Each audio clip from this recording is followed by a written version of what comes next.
We bring the classics back alive, golden stories that still shine. Mystery, rhythm, style, and the line. Timeless movies with a soul-filled smile. At Silver Shadow Cinema, come feel the vibe, come feel the love. We restore the past, we light it up. So everybody move, let the credits run. Dance through the memories, history in harmony. You're right where you belong. Silver Shadows, this is your song.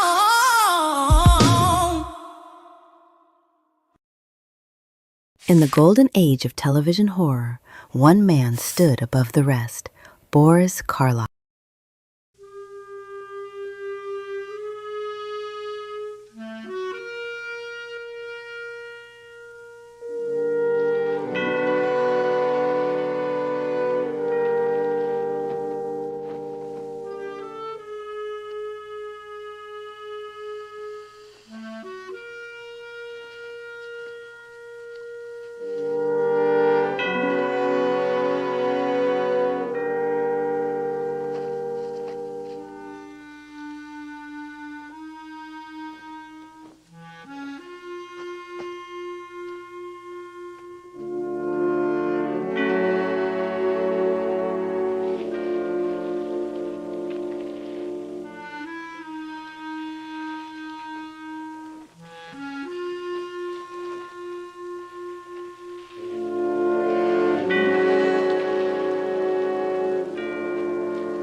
How does your garden grow?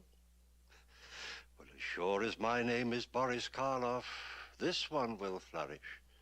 Of course, it's only proper there be something to mark the final resting place of one so unceremoniously interred.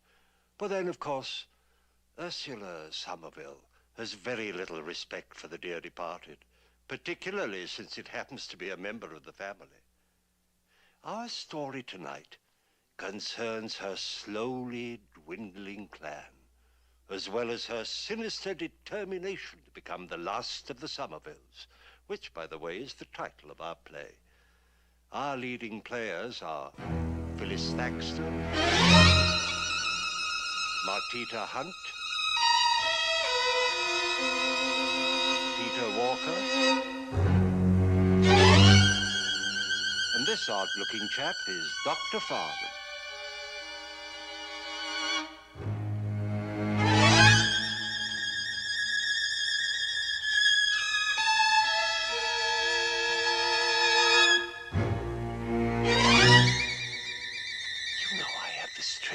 Feeling that I've seen that face before somewhere. Well, anyhow, come, be my guests, won't you, as we resume our little garden party.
Rutherford Sommerville, Mrs. Sommerville's nephew? Oh, yes, she's been expecting you. Come in. You.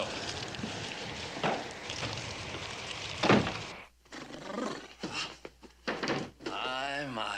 The old place hasn't changed a bit since I was last here. Everything exactly the same. Well, that's Auntie for you. May I? Thank you.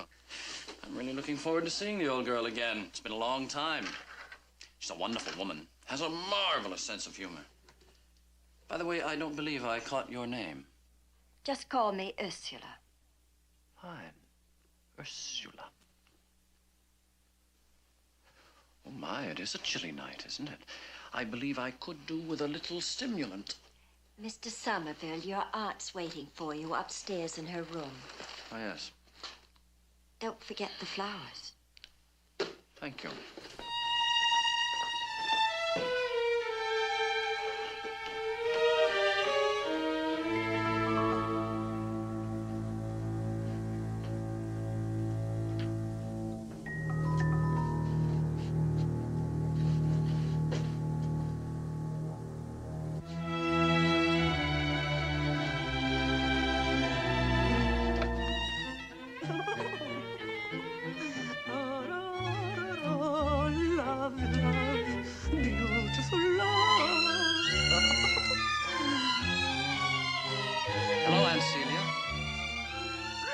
You've arrived. Oh, my darling nephew, how wonderful to see you. Come and kiss your little aunt. Oh, my dear Auntie, boy, I never darling. knew you were going to be so early.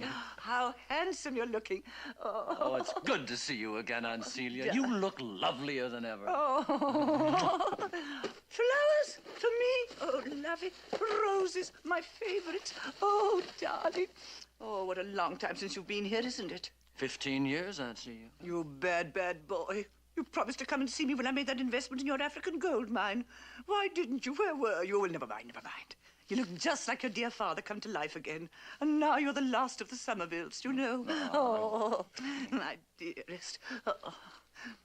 Well, sit down, dear, sit down. Don't harbour it makes me nervous. Sit on them. It doesn't matter. I've completely given up those awful things. You've no idea how difficult it is to choose a gown when one has so many of them.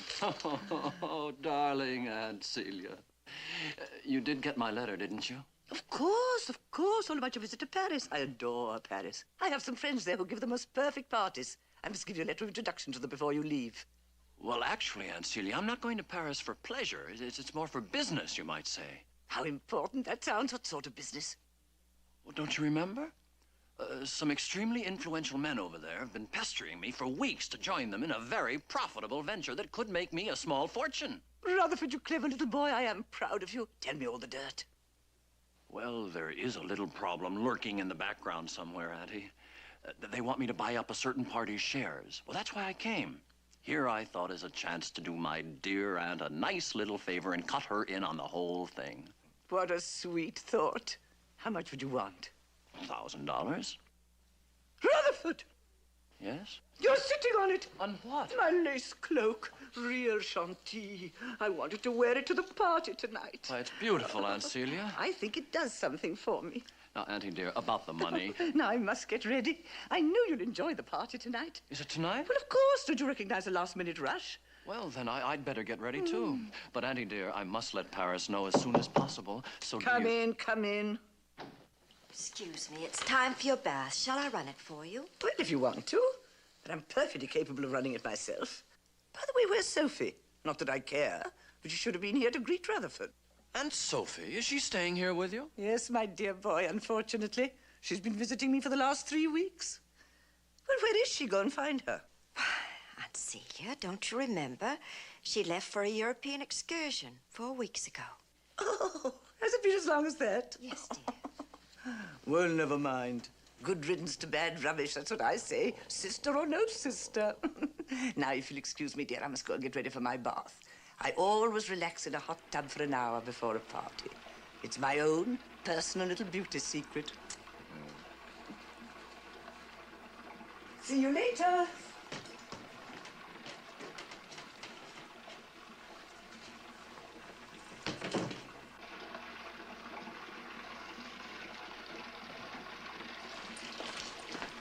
Did you call her Aunt Celia? Yes, I'm your cousin, Ursula. Cousin?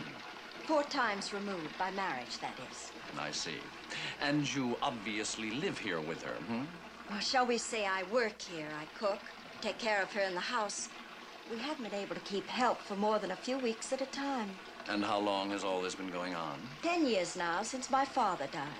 Ursula, I want a really hot bath tonight. Yes, Aunt Celia, but not too hot. You remember what Dr. Farnham's told you.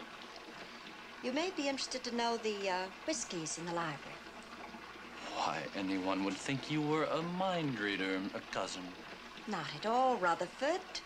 You've had a long journey, and after all, I want you to be comfortable. No, thank you.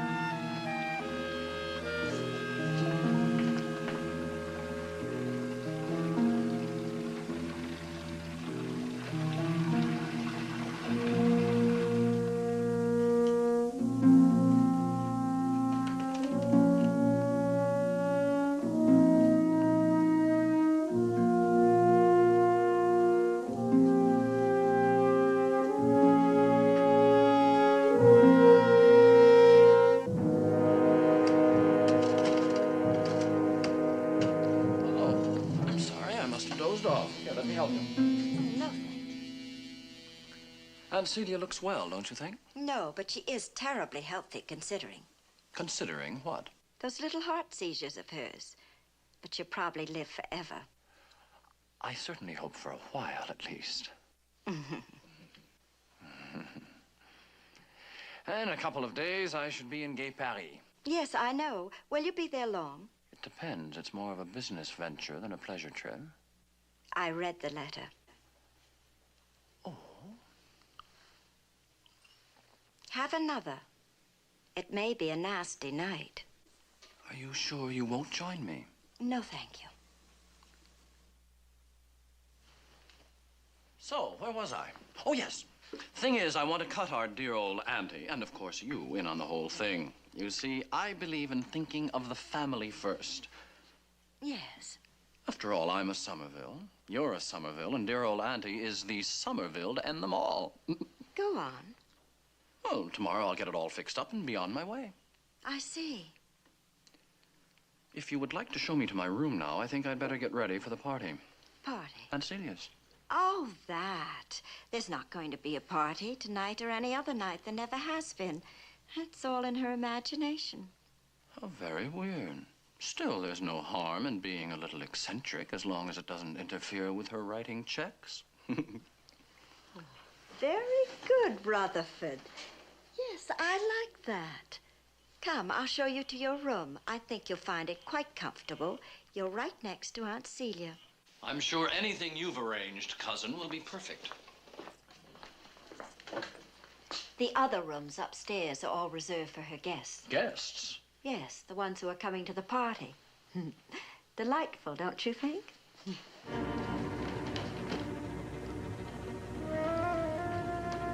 Gives me the creeps.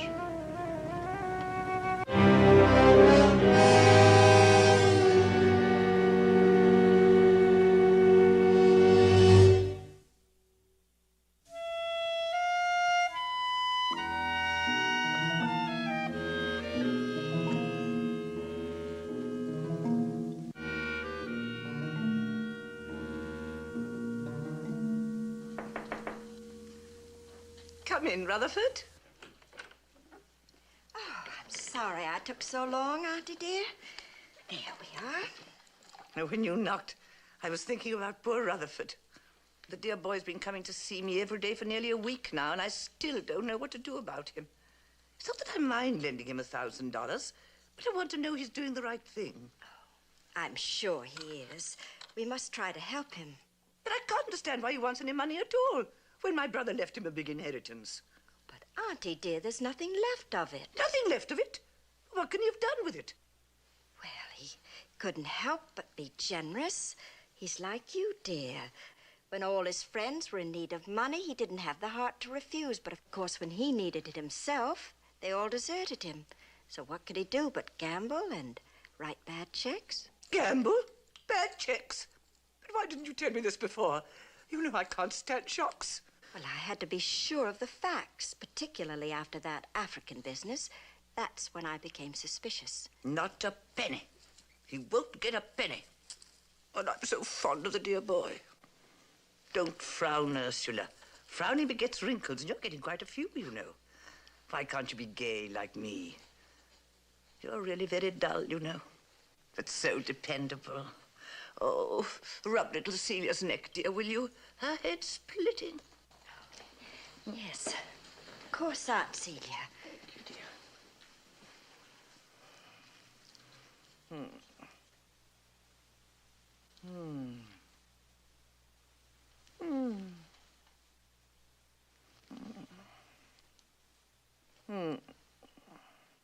But, Auntie, darling, why not?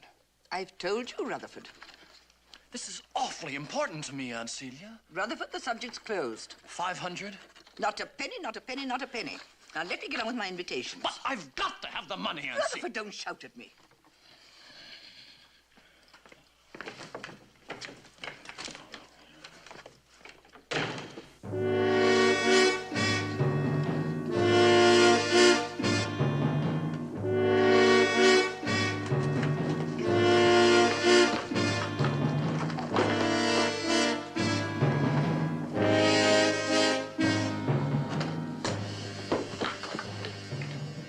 Leaving?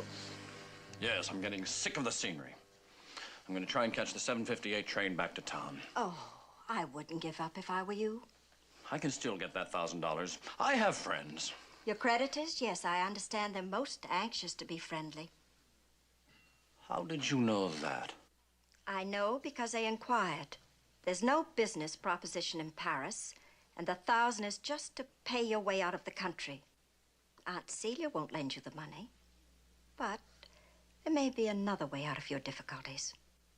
What do you mean? Ursula! We'll discuss it later. I'll see you in the living room in about an hour. She'll be taking a nap then.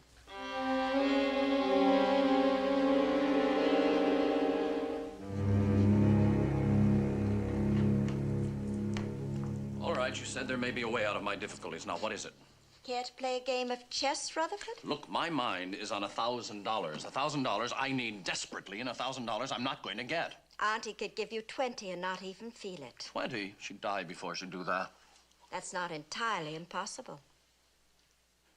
She looks healthy enough to me. Oh, don't go by appearances. Even so, how would I get 20,000? In the will? I'm her sole beneficiary. You? Well, that's very interesting. What about dear Aunt Sophie? Doesn't she come into it somewhere? She inherits a pair of garnet earrings, that's all. So, I'll give you the money. But why should you do that? For those chances I think you'll believe in taking. What chance? Murder? Oh, my, that's an ugly word. Murderers are occasionally hanged. So are Christmas stockings. Well, then why do you need me? Because I can't do it by myself, dear. I'd be the only one to profit by her death, and that could raise questions that won't even be thought of if I'm not around when it happens. Well, apparently I'll be around. What about me? You have no motive. Whether she's dead or alive, you'll not get a penny from her. And besides, it'll be nothing more than an accident. And just what do you call an accident? Giving the old bird a gentle shove while she's in the bathtub? Not quite. You won't have to touch her. In fact, you won't even be in the same room. And for 2 minutes of your time, Rutherford, how else could you make $20,000? You are quite horrible, Ursula. You know, I could almost like you. I see your point. It's not too late for me either. When? Tomorrow.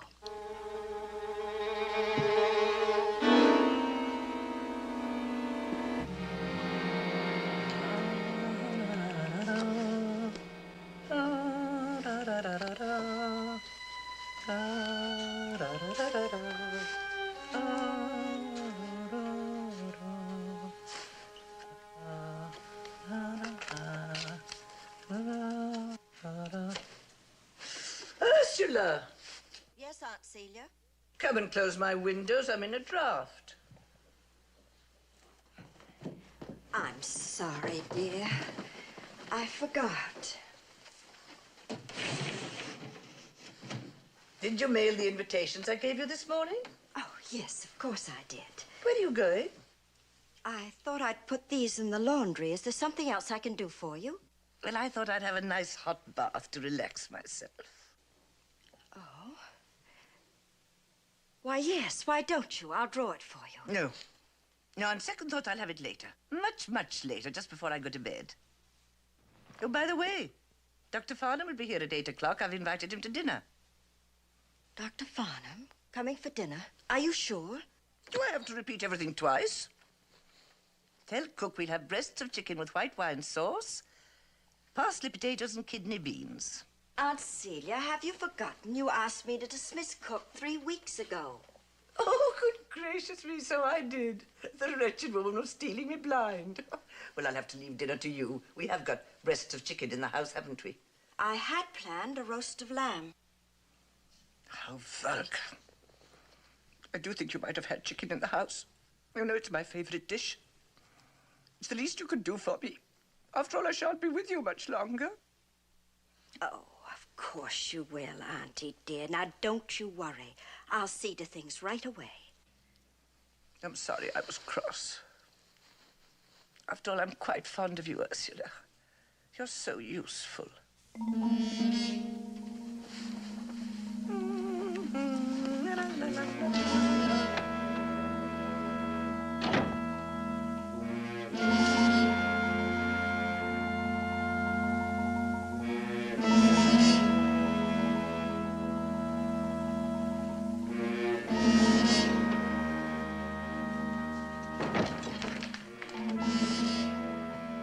Well, is everything all right? I think there's been a slight complication.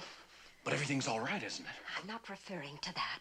An old friend of Aunt Celia's is coming for dinner, Dr. Farnham. What?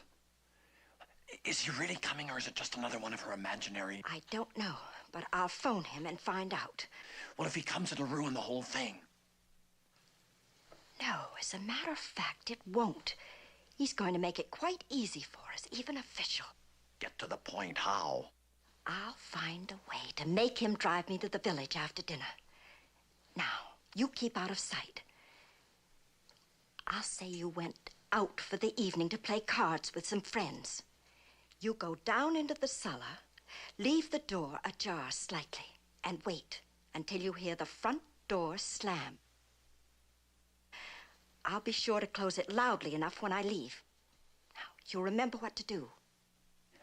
Front door slam. That's right. Now, when it's done, you go out to the stable, take the trap to the village. Whatever happens, you must not be here when I return. What if she doesn't take a bath tonight? I know Aunt Celia. She'll do just the opposite of what I tell her. That's what I'm counting on. Well, I only hope you're right. Now, come along. But you know, darling, they never have any heat in those studios. An artist's life is a frigid existence. You give a little, you take a little. And then I said to Countess, tu es très méchant. Huh? That's French for you're very naughty. But after all, I couldn't be painted in the, well, in that condition, could I? Although I was very tempted, Albert, I was really very tempted. I'd never been done in oils. Ah, but there's nothing either good or bad, but thinking makes it so. We have Shakespeare to thank for that saving grace. Oh, those were the days. There was real elegance and refinement then. Champagne flowed like fountains, and orchestras played till dawn. That reminds me, have you received my invitation for Thursday? Thursday? Oh, yes, my dear, yes. May I? Oh, please do. And wouldn't a little more be good for little Celia? Perhaps. What's happened to that nephew of mine? Ursula, why wasn't he here for dinner? I wanted him to meet Dr. Farnham. He's the last of the Sommervilles, you know, Albert. I don't count Sophie. I told you, Aunt Celia, he went to play cards with some friends in the village. Did you? Oh, well, then I suppose you did. He's a dear boy, but he's rather a gambler. Just like his grandfather. I'm trying to reform him because he has great possibilities. What he needs is a strong woman in his life. Dear Celia, every man needs that. Auntie, don't you think we may be tiring you a little? Not at all. I'm having the time of my life. I could go on all night. Oh, good. I'm glad. Then that means you're much better, doesn't it, Doctor? I quite agree. She's blooming like a rose. Well, I may look it, but I don't feel better, as you call it, Ursula. Celia, don't get upset or I'll be cross. But Ursula tries to upset me. Perhaps I am feeling a little tired. Well, then I shan't go out. It's much better that I stay here with you, Aunt Celia. Go? Where are you going, may I ask? Don't you remember the charity raffle at the town hall? Dear, you asked me to buy a ticket for you from the Ladies' League. Oh, of course, of course, of course. The Ladies' League, admirable creatures. But I won't go. When I ask you to do something for me, Ursula, which isn't very often, I think you might make an effort to do it. Now, hurry along. I suppose I better. It is quite a walk. Walk? What's the matter with the trap? But I let Rutherford take it. Oh, well, then it's your own fault. You'll have to walk. Oh, but I wouldn't think of it. It's a nasty night. I'd be delighted to take you to the village and home again. Why, thank you, Doctor. That's very kind. I'll get my cloak. A fine young woman, a trifle subdued, but sometimes it's an advantage. I think I'll go upstairs and write some more invitations until you two get back. I've a feeling I've left somebody out. Oh, my dear, but that would never do. You give such delightful parties. This is going to be a rather special one. I've invited everyone who hates each other. How delicious. I could hardly wait. Now, Auntie, you must promise not to take your bath until I return. Don't treat me like a child. I shall do exactly as I choose. I'll be on your way. Good night, Albert. Good night, dear, dear Celia.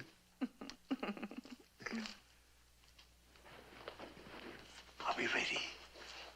I'll open the door, Doctor. It's a little warped, and there's a knack to closing it. Oh, you modern women, taking care of everything.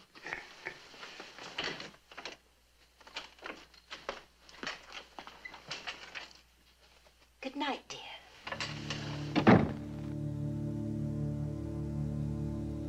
Thinks I'm helpless. Always ordering me to do this or that. I'll show her.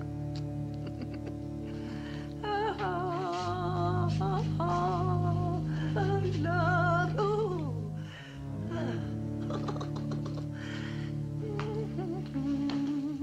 Love, love, oh, love.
The Last of the Sommervilles is a classic Gothic mystery, steeped in atmosphere, legacy, and quiet dread.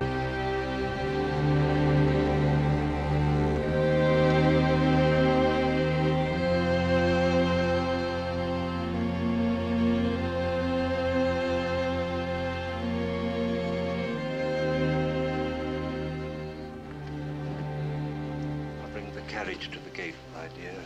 Perhaps we can drop you on the way, Harvey. Oh, thank you, Doctor. That'd be very kind of you.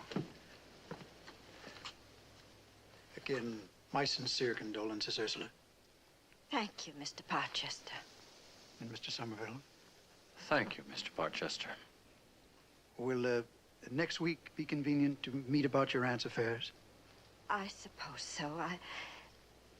Forgive me. It's just that I can't say anything right now. Certainly. I understand. Shall we say perhaps a week from Friday? Yes, thank you. Well, good afternoon. Did you have to put that fool lawyer off that long? Dear, for the sake of appearances. That means I'll have to wait nearly 2 weeks. I've waited 10 years. You'll get your money. And when I do, cousin, you won't see me for dust. Shut up and look sad.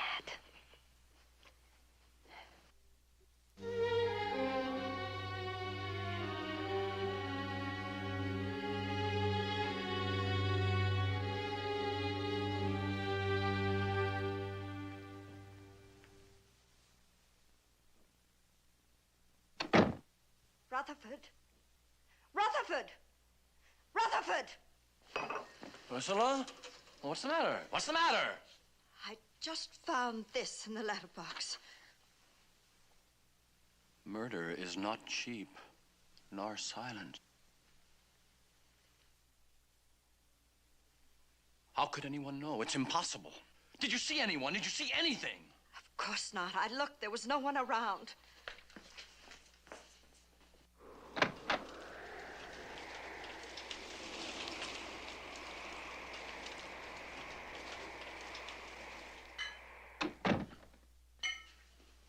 But I don't understand. I just don't understand. Nobody could know about it. I'm not so sure, Rutherford. I'm not so sure. You were in the village last night. Are you certain you didn't talk to anyone? Of course I am. What do you take me for, a complete fool? Do you think I'm going to tell people that you and I murdered our dear old aunt for her money? Do you think I'm mad? I wonder. What do you mean by that? I didn't talk to a soul. I had 1 or 2 drinks and played cards. That's all. It was 2:30 when you came in. You left the house at 9 o'clock. I can't imagine you toying with 1 or 2 drinks for that many hours. And when you drink, you like the sound of your own voice. All right, I had a few too many, but I didn't say a word. I didn't say a thing. Then tell me the names of the card players. Well, there were 4 of us. Who were they? Shut up! You're only trying to confuse me. I've always had a rotten memory for names, especially when I've only met somebody once. I should have known better. But it's done. Now we'll have to find some way out of this mess. You're so clever. Has it occurred to you that I'm not the only one you should worry about? Well, now, I am intrigued. What little pearls of wisdom do you have to impart, if any? The person who is blackmailing us could be someone you know quite well. Someone who was quite close to dear Auntie. Obviously, you haven't thought about that, have you? What about Dr. Farnham? Dr. Farnham? Yes. Oh, what a quaint idea, but not entirely impossible. He's not young and certainly not rich. And now his main source of revenue has been removed. Well, what do we do? If he is the one, and I say if, we can only wait. He shouldn't be hard to deal with. He's old. An accident could easily happen to him. After all, this is bad country. There are marshy bogs between here and the outskirts of the village. Now, just a minute. 1 murder is enough. I'll have no part of it. Oh, yes, you will, Rutherford. Don't forget we're accessories. But in 2 murders, you were wrong, you know. Sometimes 1 is never enough. What are you talking about? Well, darling, you remember Aunt Sophie's European excursion? Yes? Well, Sophie didn't get very far because she was getting in my way. She ended up out in the garden under a neat little bed of ivy.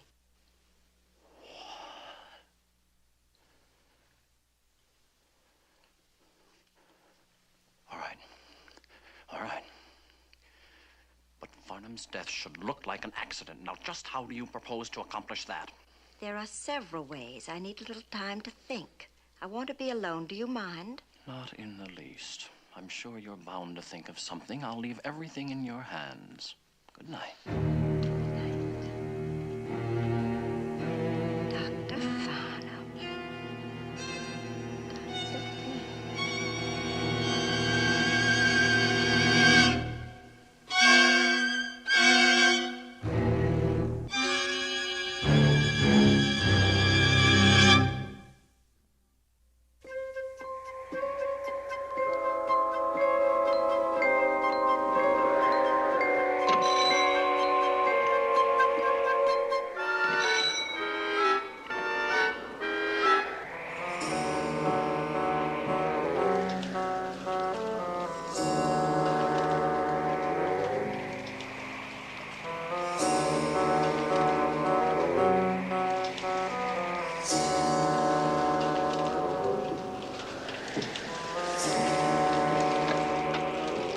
Well, please come in, Doctor. I will. I hope I'm not disturbing you, dear boy, but I had a call to pay in the neighborhood, and I just popped in to see how you both were. How very nice of you, Doctor. Yes. Is Ursula home? No, she went into the village over an hour ago. Something to do with disposing of Aunt Celia's clothes. The Ladies' Assistance League, I believe. Well, now, I hope the weather doesn't worsen for her sake. Yes, I certainly hope it doesn't. It is a nasty afternoon, isn't it, Doctor? Yes. It's going to get nastier. A spot of brandy? Well, now, that's an excellent idea. Mark you, I don't often imbibe at this early time, but somehow I feel today calls for it. Don't you? Yes, Doctor, I couldn't agree more. By the way, have you heard from Celia's sister since she passed on?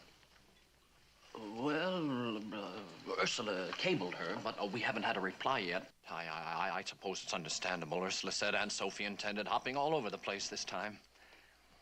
Yes. Sophie was quite the traveler. For all we know, she might turn up here at any moment without any warning whatsoever. That would be a surprise, wouldn't it, Doctor? Your very good health. And here's Doctor. You don't look as though you're getting enough rest, dear boy. Excuse me. My, that feels quite warm. Have you been sneezing at all? Oh, no, I'm just tired. Neither Ursula nor I have been sleeping very well lately. The house seems so empty since Aunt Celia died. Yes, it's very sad. Dear Celia's presence seems to fill the whole house. You know, it might be a very good idea when the affairs are all settled if you and Ursula took a little trip. You might catch up with Sophie and join her wherever she is. My, what an interesting suggestion, Doctor. I'll be sure to tell Ursula. Might do a lot of good, bring them closer together. You know, just between ourselves, I believe that Sophie was jealous of the warm relationship between Ursula and Celia. Oh, you surprised me, Doctor. I had no idea that Ursula disliked Aunt Sophie or Aunt Sophie disliked Ursula, but then, of course, that all happened before I arrived. Yes. Well, I must be on my way. A most important paper to finish for the medical meeting. You know what they say, no rest for the wicked. Wouldn't you like me to leave some sleeping powders for you? Oh, no, thank you, Doctor. I'm sure if I get to bed early tonight, I'll feel much better. Yes. Well, please don't bother to see me to the door. You may be fighting a chill, and this east wind would be bad for you. I'll be popping in again to see you. Be sure to tell Ursula. I most certainly will. Goodbye, Doctor. Goodbye, dear boy.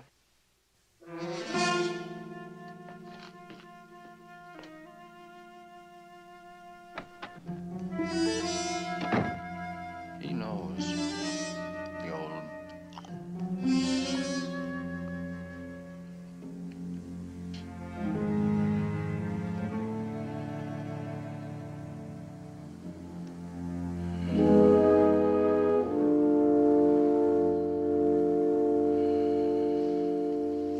Wake up!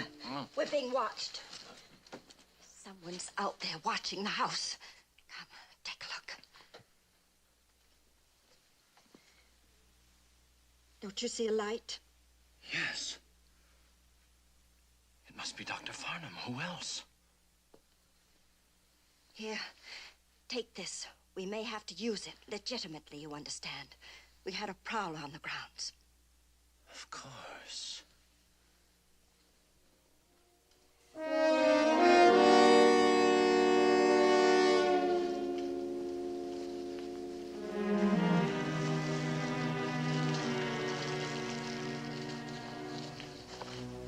Ursula! Ursula! I'm here. Keep your voice down. Where? This way, Rutherford.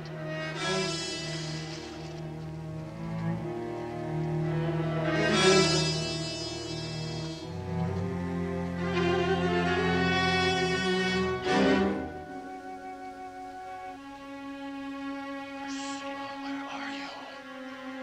Ursula.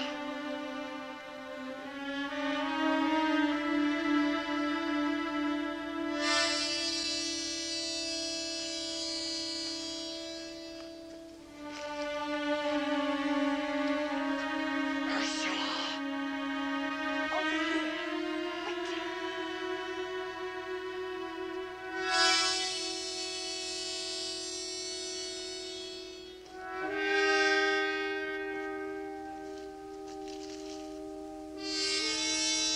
Ursula, where are you? This way, Rutherford. Are you going? Ursula, I'm holding the ball. I can't get out. Ursula, help me. Ursula, help me. Ursula, Ursula, help me. Ursula. Help me! Help me! I can't. Not now. You tricked me! You tricked me! I had to, dear. It was the only way. I never could have trusted you, Rutherford. Not really. And you just aren't worth $20,000. Why, you... But I do thank you for suggesting Dr. Farnham. You made it rather simple for me to get you out here. Much simpler than my original plan.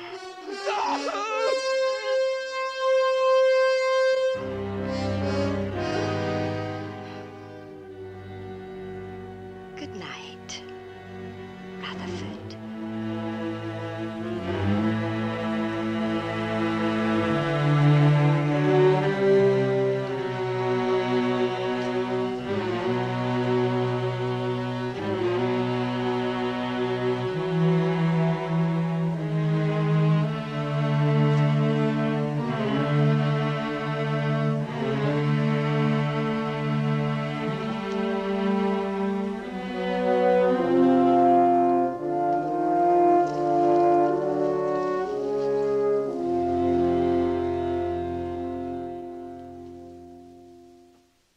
And I, Celia Sommerville, do further bequeath to my niece Ursula Sommerville Manor with all the adjacent property thereto to an estimated value of $160,000. And I further bequeath to my niece Ursula all the paintings now hanging in the west and east wings, including my favorite Gainsborough. And all my jewelry, with the exception of my garnet earrings, which go to my sister Sophie. Since there would appear to be a danger that our name could die out, I do, as earlier stated, bequeath all that I possess to my niece Ursula, solely and on the express condition that she marry the only surviving male holder of our family name, her cousin Rutherford, last of the Sommervilles. Otherwise, I bequeath my entire estate and all that I possess to my old friend and faithful counselor, Harvey Parchester.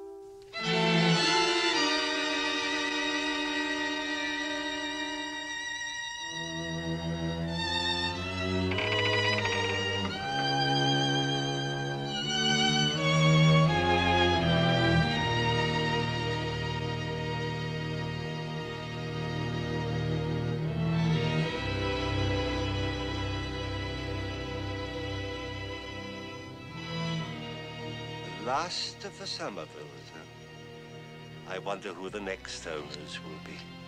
Most astounding, the whole affair. It appears that as Ursula and her husband, Harvey Parchester, driving home one exceptionally nasty night, they took the wrong turning. Well, their bodies were ultimately recovered from the old bog, practically alongside her cousin Rutherford's. Strange, isn't it, don't you think? Did I say the last of the Sommervilles? Or perhaps I'm mistaken. For although no one has actually heard from Sophie, and she is presumed to have passed on, there's always the strong possibility that she may eventually turn up. One never knows, does one?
And that was The Fatal Impulse, a haunting reminder that sometimes the greatest danger comes from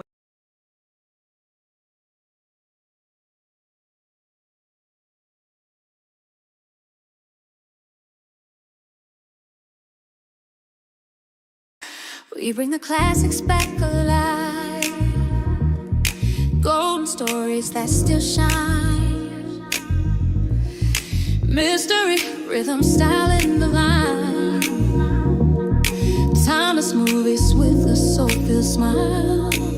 At Silver Shadow Cinema, come feel the vibe, come feel the love. We restore the past, we light it up. So everybody move, let the credits run. Dance through the memories, history in harmony. You're right where you belong. Silver Shadows, this your song.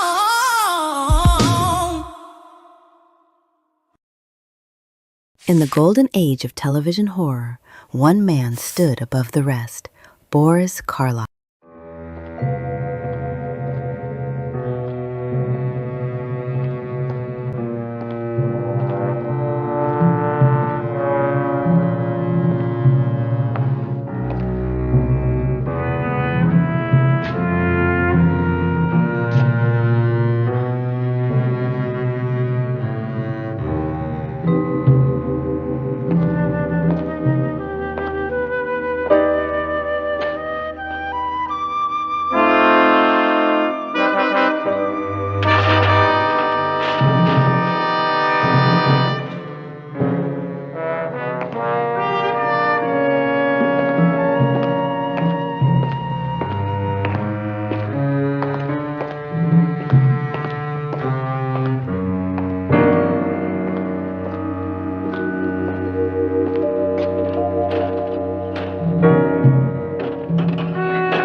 Hello? Hello? I want to talk to Walker Wiley. Well, this is Wiley. Who's this?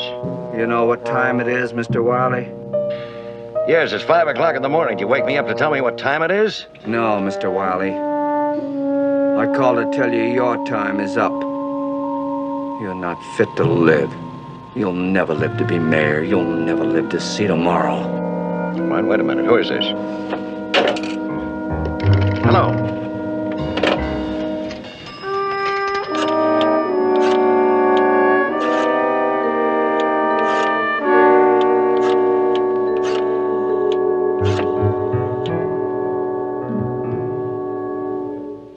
Hello. Herald Dispatch. Give me the city editor. I got a story for you, and get it straight. Walker Wiley will never live to be mayor. He won't live to see tomorrow. A phone call in the night, a threat to kill, and then a public announcement that the killing will take place. Is this man just a publicity seeker? Or will he be driven to kill? Will he succumb to the impulse? That's the name of our story, The Impulse. Our principal players are Mr. Robert Lansing, Miss Whitney Blake, Mr. Lance Fuller, Mr. Elisha Cook, Mr. Steve Brody, and Mr. Conrad Nagel.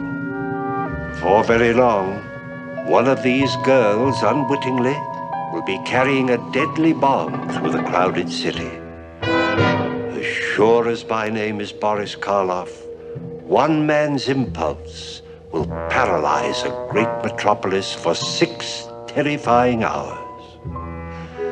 I do hope you're not addicted to biting your nails, because this, I'm quite sure you will agree, is a thriller.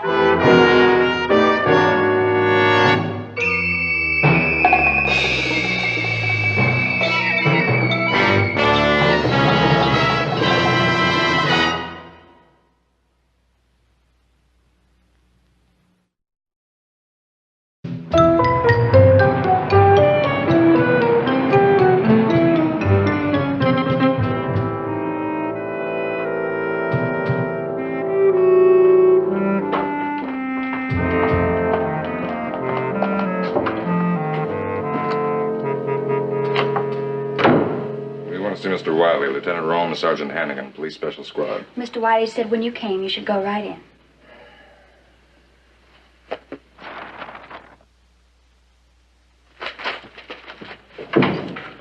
What are you doing, Mr. Wiley? Asking for it? Who are you? That's just what I mean. You have a threat like this, and then you have your secretary send somebody in here without any verification. If I happen to be the guy who made that threat, Mr. Wiley, you'd be dead by now. You're Lieutenant Rome. Fortunately for you, this is Sergeant Hannigan. How are you, Sergeant? Lieutenant, Chief Pepper told me he was sending you over, so I told the girl outside just to... Look, Mr. Wiley, I don't want to sound like cops and robbers, but you've got to take a threat like this more seriously. You can go, Carolyn. We'll finish this later. Look, Lieutenant, you know, this man didn't just call me. He phoned every radio station and newspaper in town. Gave him the same song and dance. I can't take a man like that seriously. You think he's a crank? A publicity seeker? Well, doesn't it look that way? Killers don't advertise in advance. Oh, no. That's theory, Mr. Wiley. Sometimes they do. Hannigan here can tell you about sweet old Mrs. Krause. Yeah. She wrote letters to her relatives telling them they were going to be poisoned. What happened? They got poisoned. Oh. All right, boys, sit down. How do we begin? How do you suspect anybody? I haven't got the faintest idea. Who'd want to kill me? Well, you've come a long way up, Mr. Wiley. Isn't there somebody whose toes you might have stepped on, somebody who might nourish a grudge? Well, not enough to kill me, no. Absolutely no. I can't think of anyone. All right, no suspects. And you just cooperate with us. We'll have 2 of my men at your home, 1 in your office, and 1 with you personally. And I mean all the time, 24 hours a day. We'll also keep a guard on the building. Well, that's going to be a little tough, Lieutenant. I've got, 100 appointments today. Some in the city, some way outside. All right, just keep them, as long as you've got one of my men with you. A moving target is harder to hit. All right. Well, the sooner I get moving, the better. Oh, say, there'll be one time today I'll be a sitting duck. What's that? I'm on TV tonight. Paul Willis visit. Can you cancel? And prove to everybody how scared I am? Not on your life. Besides, this is too important to my campaign, Lieutenant. Willis has a big audience. All right, the Paul Willis show, that's 11 o'clock. Where's it going to be, your home? No. Right here in the office. All right, I'll have the place covered starting right now. Good. Now, your job is to go on about your business, Mr. Wiley. And ours is to try to keep you alive.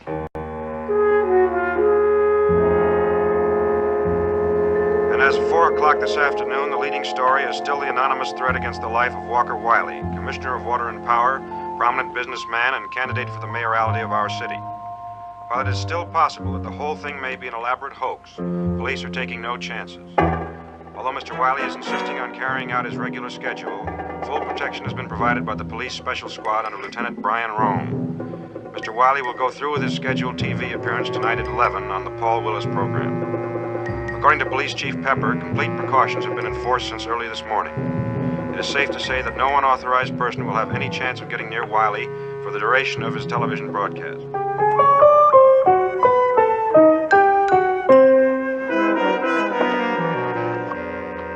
What a hassle.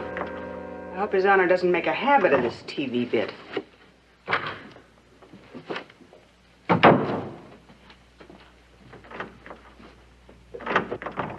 Mr. Hannigan, you're in the police. Is someone really trying to kill Mr. Wiley? I don't know, honey. Where there's a threat, there's always a risk.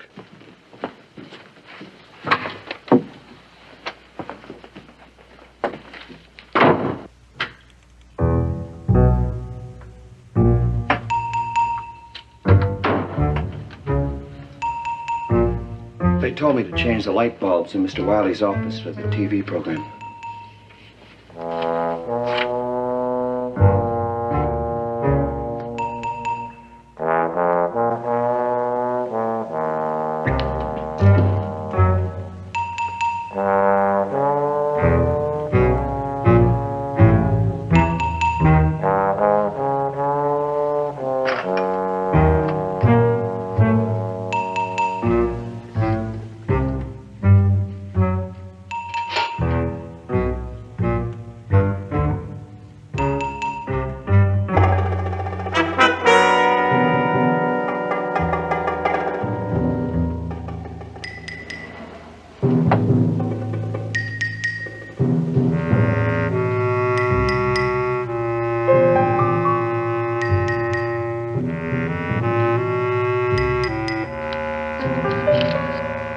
What are you doing there?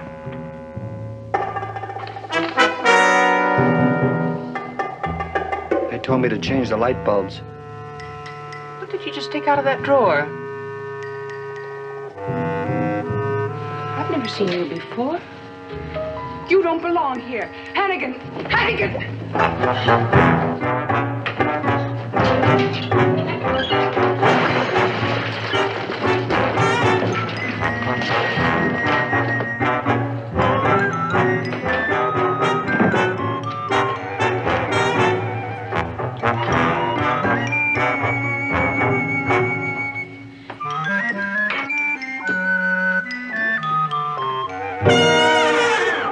Stop that. Help Hannigan. Hello? Hello. Emergency. Get me to building superintendent's office.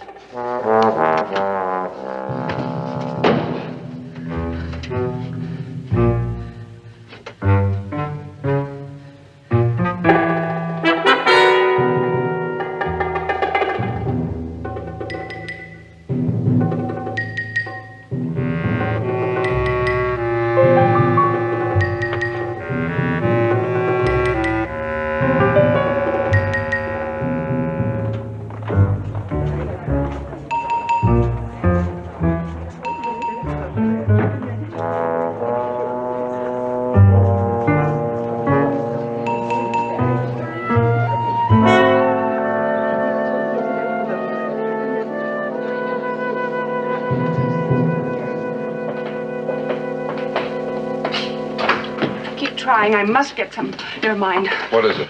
Lieutenant, thank God you're here. What happened? I caught a man putting a package this big in Mr. Wiley's desk. When he saw me, he grabbed it back and ran.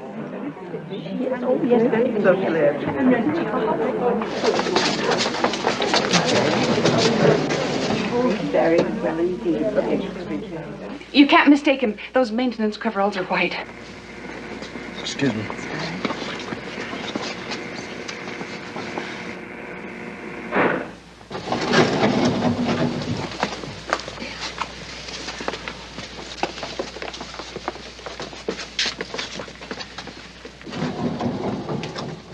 What about the man himself? Any outstanding feature? He limps.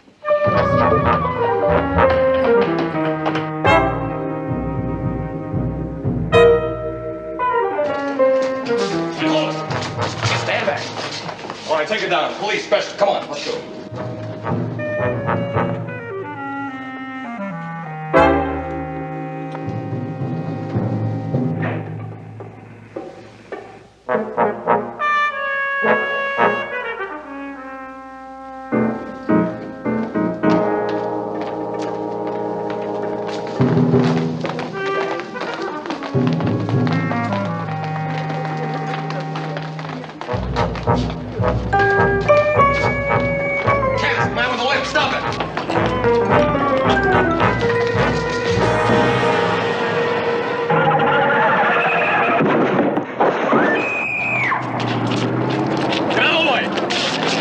Everybody back off the car. What that package you tried to put in Wiley's office? It's a bomb, isn't it? Where is it? What'd you do with it? Girls. Bag. Elevator. Put it in some girl's bag in the elevator? When's it set for? What time? Tonight. 11. The girl, who was she? What did she look like?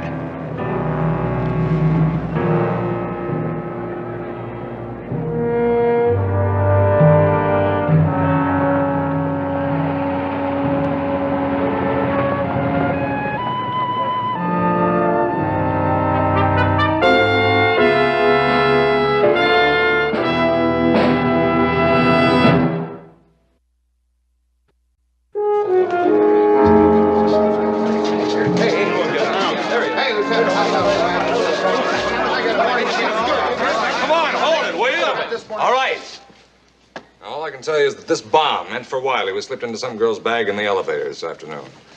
According to the operator, there were 12 or 13 girls in that elevator. Out of all of the women who work here or were visiting this building this afternoon, we have to find the right one. As far as we know, the bomb is set for 11 o'clock. That means we have 5 hours to find the girl, so let me go do it, will you?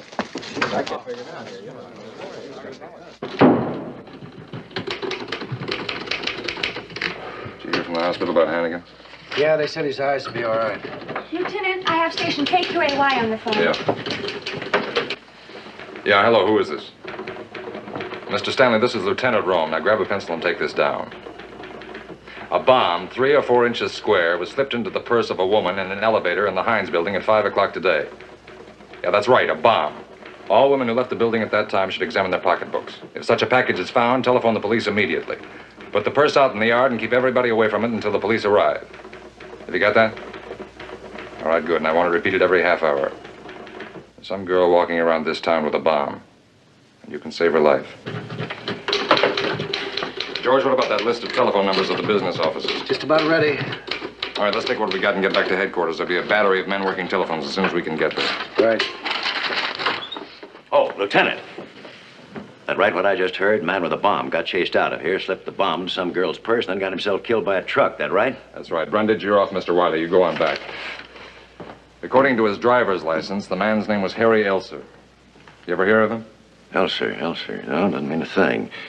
Well, that certainly takes me off the hook, Lieutenant. Fine. Oh, yeah, that's just peachy. Oh, I'm not forgetting about the girl, Lieutenant.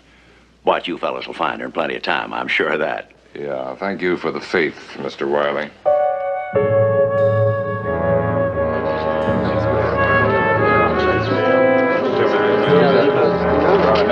Come on, knock it off. Now, Bernie here has a list of all of the business offices in the Heinz building. You get some guy in each office who can give you a list of all of the girls who work there. Find out whether their girls leave at 5 or 5:30. The girls who leave at 5:30, you can skip. Now, the girls who leave at 5, you start contacting. If there are no phones, get their names and addresses to Bernie. He'll relay them to men in the squad cars. Also, find out what women visitors left the offices at about 5 o'clock. A woman with a bomb in her purse may be somebody who doesn't even work in the building but was just visiting. All right, now get on the phone.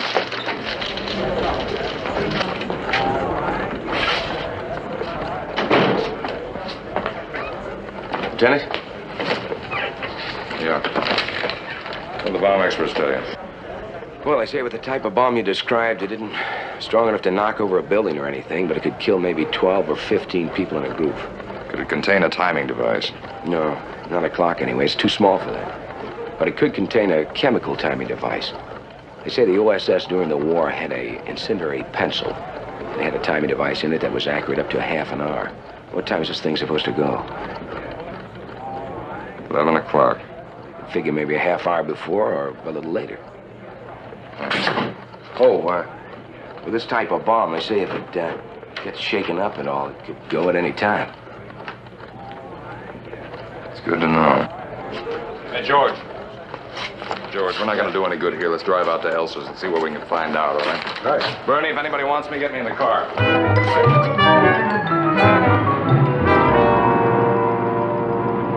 So if you were on that elevator at that time, just about 5 o'clock, this is what you must do. Do not touch your handbag. Telephone the police immediately at City 1-2000. Repeat, City 1-2000. I seem to be on the job. Seems like I should have been this afternoon. You're blaming yourself worse than usual on this one. How come? I had one of my lousy hunches, George. Went over to Wiley's house. I thought maybe the bomber might pull the switch and show up there. If it hadn't been for that, I would have been in Wiley's office, and some girl wouldn't be walking around with a loaded bag. What do you think we'll find at Elsa's? Might get some specific information on what kind of a bomb it was. Get the whole town in an uproar, we might find out it's a false alarm. Possible. Could be he's an amateur and he bungled it so the thing won't even go off. Just don't bet on it. Those visitors are what bug me. We can miss one of them easy. Yeah? All right, so she doesn't turn on her radio, she doesn't turn on her TV. She doesn't look in her purse. So we can't help her. And just like that. Just like that, George. Some innocent girl blown to pieces, and I had to have one of my lousy hunches. You take these things too personal, Brian. You know, I've noticed lately you take it on yourself for every case we work on. What's with you? Maybe I just don't live right, huh? You sure don't. It's been 6 years since Amy passed away. I'll bet you haven't been out with a woman in that whole time. Come off it. All right, Amy was the greatest. But life goes on, a guy's got to keep punching. Look at Jenny and me. When we lost a little girl, I thought the whole world had been kicked right out from underneath me. We had to pick up the pieces and keep going on.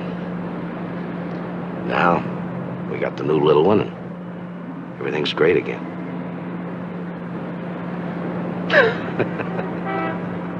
What's so funny? Wouldn't it be great if you found this girl with a bomb in her purse and she turned out to be a big, beautiful, luscious thing, and, well, the two of you decided to... Hey, wouldn't that be something, huh? George, my boy. You ought to write for TV, you know.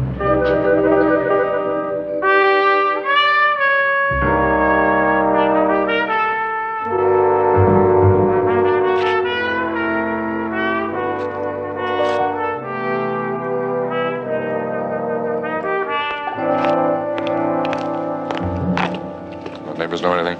Nothing much. The lady says he lived alone, kept pretty much to himself. What did he work at? Nothing lately.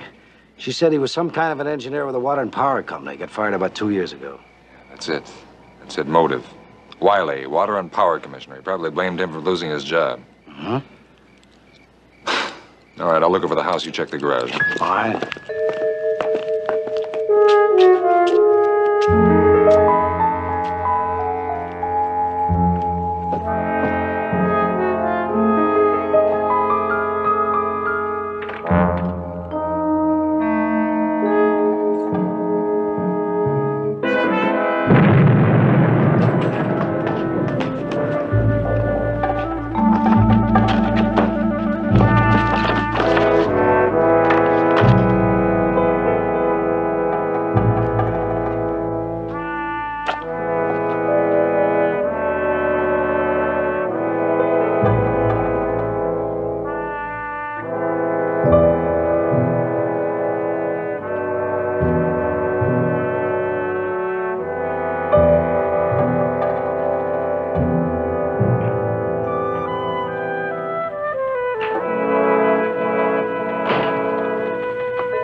George's wife?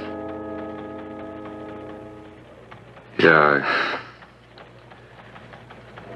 I stopped by for a few minutes. What can you say? Yeah. Lousy. She's with her mother now. Why would the guy booby-trap his garage? I don't know. With a twisted mind like that, maybe he was set to hole up there if we came for him. All right, what's the score? We're down to 16. Not a clue, though.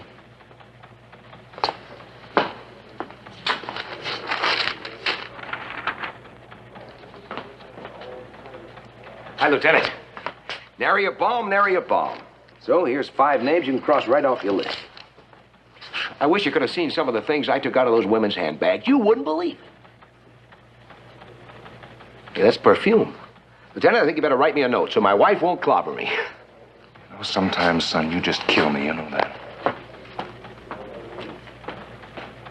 Hey, what's the matter with him? I never saw him act that way before. George Dumont's dead. Blown up. You know how close they were.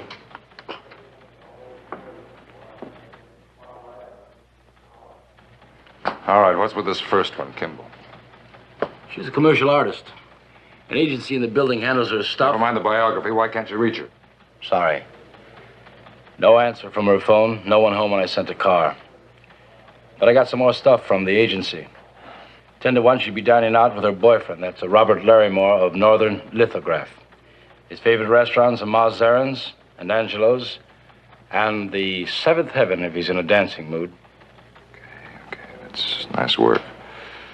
Now, what about Delquist? She was a name on an appointment pad in this Rogers office for 4:30 this afternoon. The Heinz Building super phoned it in. This Rogers is a young architect. No secretary, and he can't be located. I'd leave Brundage in charge from here on, and you and I better do the legwork. Okay, starting when? Starting right now. I'll take numbers 1 and 2, you take 3 and 4. Keep in constant touch with me on your car radio. Right. Bernie. Yep. Listen, the experts checked over this garage. This stuff is the latest and high explosive. And don't just be careful. You be very, very careful. Okay.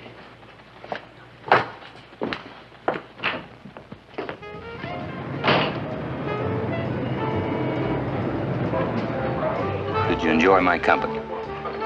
Of course, I always do.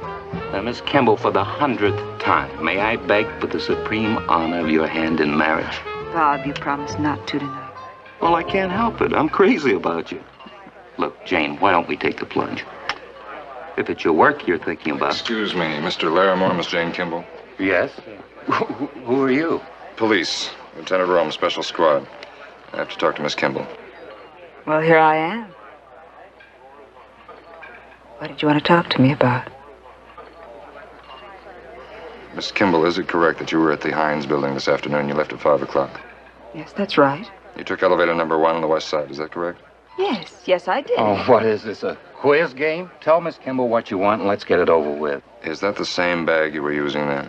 Oh, yes, as a matter of Now, fact. wait a minute. Bob, I'm sure Lieutenant Rome knows what he's doing. I wish you'd explain it. Explain, but just don't react. I want to cause a panic in the restaurant.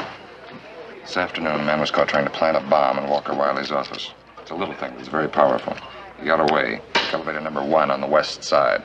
On the trip down, something, a fear impulse, maybe he didn't want to be caught with it, made him slip it into a woman's handbag. What are you going to do about it? Well, I'd just like to borrow your handbag for a little while. Oh, I don't know about this. Want to see my badge again? Bob. All right, now I'm going to take that thing from outside the window. It'll be safer that way. I'll go through the side door. Don't do anything to attract any attention. I expect you both to cooperate.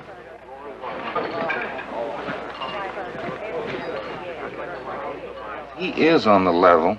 We could be killed at almost any moment.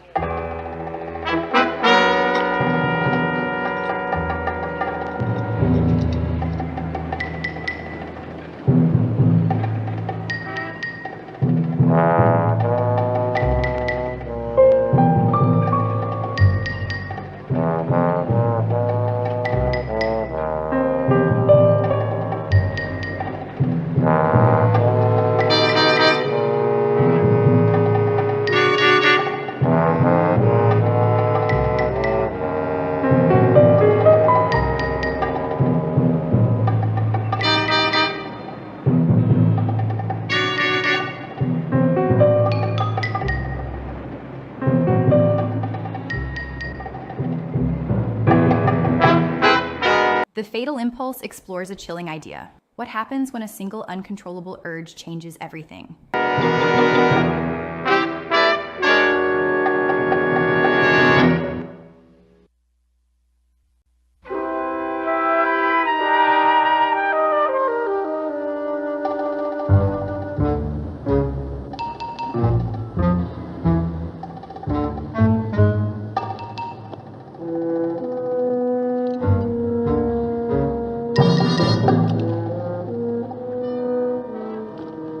It's all right. It wasn't in my bag. That's a man. That's a man with... Guts. Well, it's his job. He's a cop. Could have been saving my life, you know. Maybe, but the odds are about 1,000 to 1 against you having the bomb. What's the matter with you? You be nice to him when he comes back. Oh, here comes Dick Tracy. It's all yours. You found everything intact. No bomb. I know. I was watching. Oh, it's all right, Lieutenant. I wasn't disobeying orders. I was very careful not to draw attention to myself. Nice work, Rome. Maybe the lieutenant would like a drink, Bob. How about it? You want to snort, Rome? Thanks. Miss Kimball, you got on that elevator at the top floor. Yes.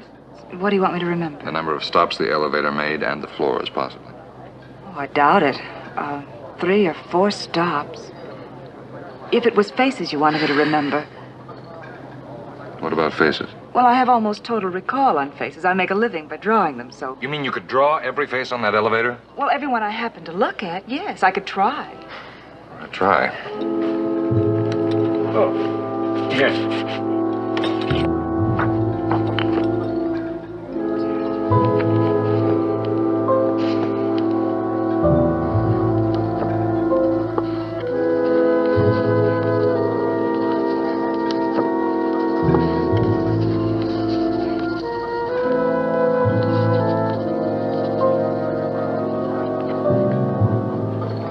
There's 3.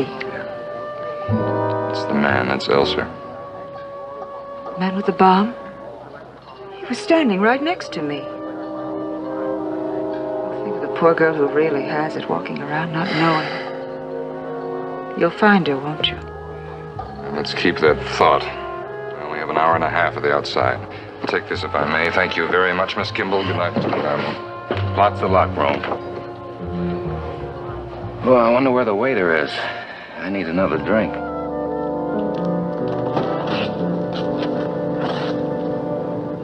Rome. Strike out Jane Kimball. Anything from Bernie? Yeah. There's 2 more canceled out. He's looking after number 5. We ought to be getting closer, huh? Yeah, further away. I'm going after the Dahlquist woman now.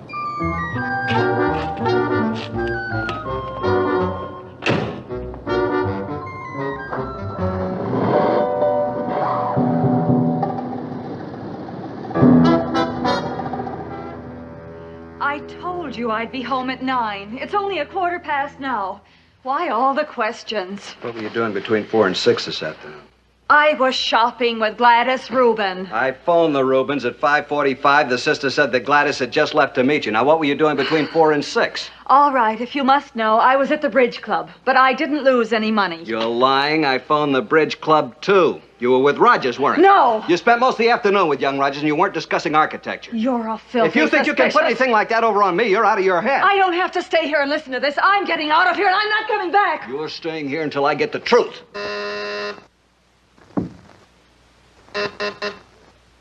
Who's there? Dahlquist?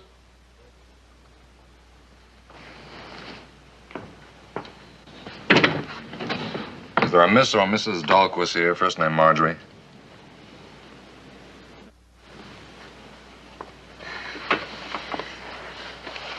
I'm Mrs. Marjorie Dahlquist. What do you want? Police Special Squad, Lieutenant Rome. Well, what is it? Something about my car? I haven't done anything wrong. It's nothing like that, Mrs. Dahlquist. We need your help. It's urgent. Yes. Were you visiting the Heinz building this afternoon, and did you leave about 5 o'clock? What right do you have to question me? Mrs. Dahlquist, this is a matter of people's lives, maybe yours. Now, when you left the building, did you take elevator number 1 on the west side? Of course not. I wasn't in the building or anywhere near the building. What makes you think she was there, Lieutenant? Well, her name was on an appointment pad in one of the business offices. Rogers, an architect, for 4 p.m. Why, that's impossible. Oh, I think I know what happened. I did make an appointment last week, but then I called and canceled it. Well, Mrs. Dahlquist, we're not concerned with the appointment, just with the elevator trip. On West Elevator number 1 at 5 o'clock today, one of the passengers was a man escaping from the police. To get rid of a bomb he was carrying, he slipped it into an unknown woman's handbag. So far, we haven't been able to locate that woman. The bomb was set to explode at 11 o'clock. And a sharp movement could set it off any time. Hold it! So you were with him, so you don't care what I do with this? Dahlquist. You were with him. Dahlquist, give me the bag. You were with him! Dahlquist!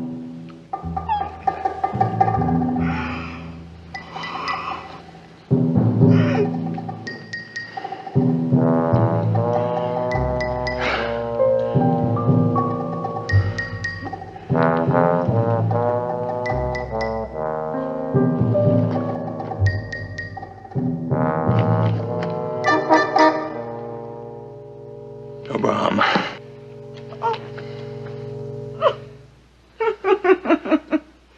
It's okay, Mr. Dahlquist. Yeah. It's fine.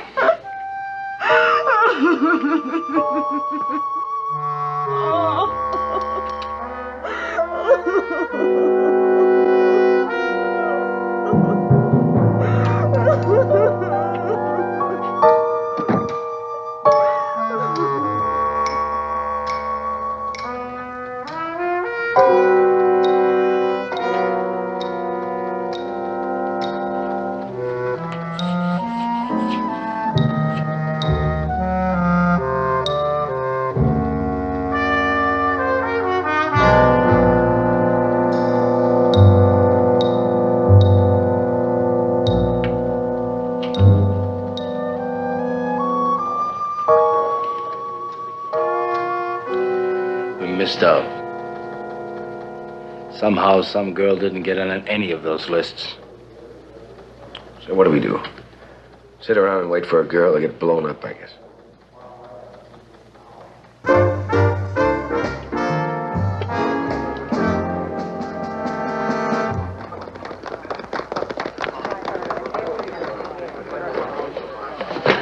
Now you can call your mother. And don't say I don't look after you. You're wonderful. Hello, will you get Pleasant 88866 for me, please? You know something? You look beautiful even when you're phoning.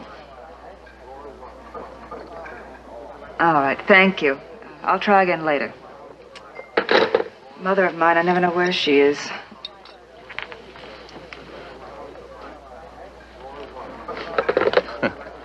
Did you get a load of those glasses? If a high wind got on them, he'd fly. Glasses.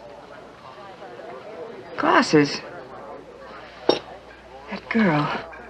Pop, I've just thought of something. I've got to call Lieutenant Rome at once. Might be terribly important. Here. Take a look at this. See if you recognize either one of those 2 women's faces. Both of them were on the elevator. Yeah, that's Mrs. Hauser, the last one I got. The other one's one of my first lot. Special squad. Yeah, sure, he's ready. Just a minute. Jane Kimball for you says it's urgent. Hello, Miss Kimball. Lieutenant, did you find the girl yet? No, why? Well, I just remembered someone else who was in that elevator. Can you draw her face as well as you did the other 2? Better. She's an easy subject. Well, then get drawing. Please. Are you still at that restaurant? All right, I'll be right over. Come on, Bertie.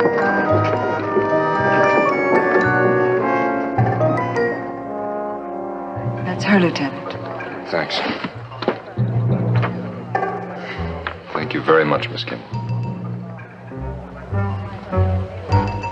Well, that's the last of Pennsylvania. I hope. Most unfunny.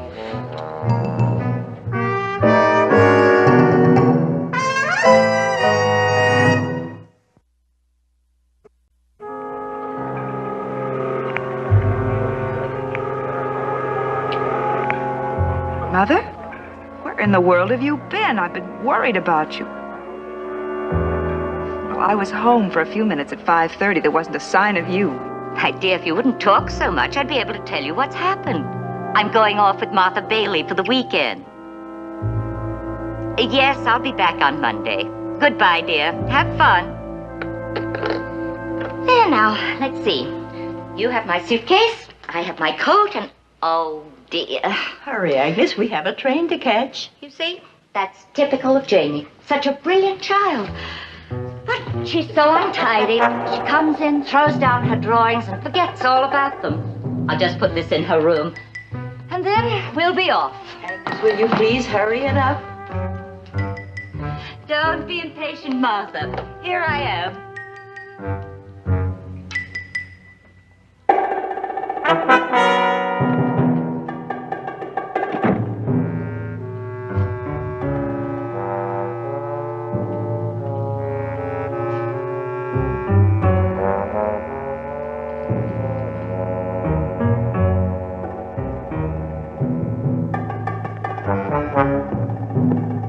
Snyder? Yes, what is it? Police Special Squad, Lieutenant Rome.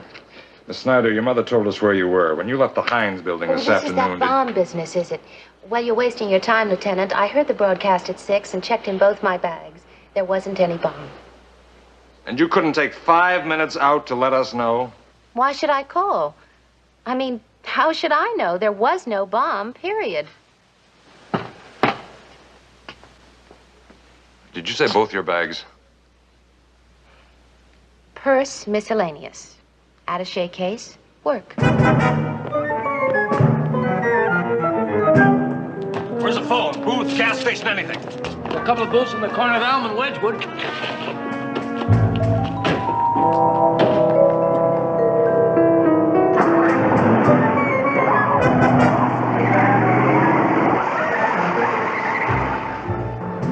Jane Kimball, after all.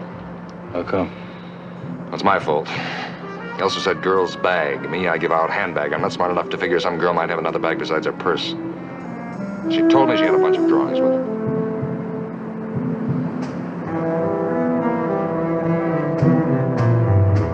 Minutes 11.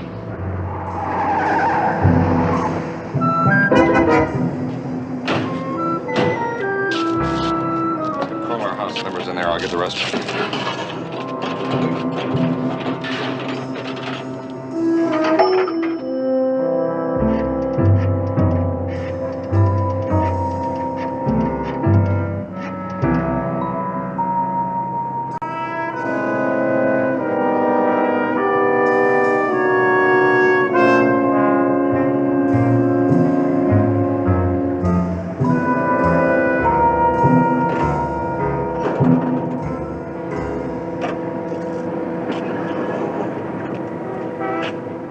Restaurant a few minutes ago.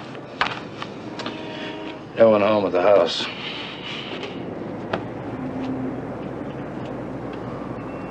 Look, you figure she's taking this other bag around with her? She might. How would I know? Maybe she dropped it off at the house before she went out. All right, that's where we'll go anyway. Let's hope she's on her way there. If not, we're sunk.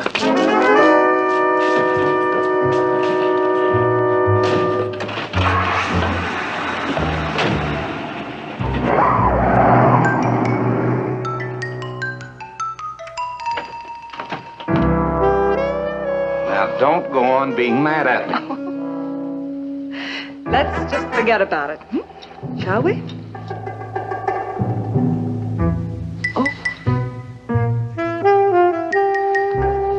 There won't be a newscast until 11. Oh, there might be a special bulletin. Who in the world? I'll get it.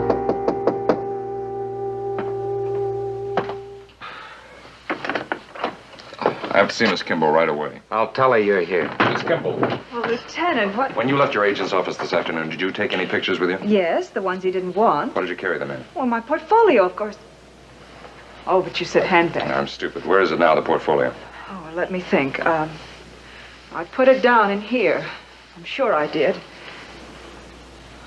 Mother must have put it away somewhere. It'll be in my room. Now, wait a minute. Don't go in there.